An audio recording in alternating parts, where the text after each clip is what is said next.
Nëse ne me ifja do të shfrytëzojmë kohën për të ndërtu marrëdhënie të sakta me kaderin e Allahut mëndueshëm në kohë, sa do i dhe tjetë kaderi, ne kohës do t'i marrim vetëm se çfarë?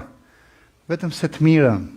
Dhe çdo lloj kaderit ne do të na mundsoj që maksimalisht të afrohemi me Allahun e mëndueshëm, me Zotin e gjithësisë, edhe do ta gjesh këtë lloj njeriu që e para nuk ka kohë, koha i duket pak edhe pse është shumë.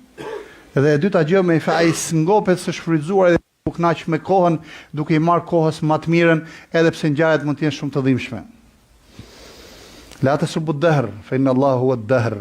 Mos e shani kohën, se Allahu mëndueshëm është vetë koha. Do thotë çdo gjë me që ndodh në ju dhe rreth jush është dhuratë për Allahut mëndueshëm, siç thotë edhe Imami i nderuar Abdul Qadir Xhilani.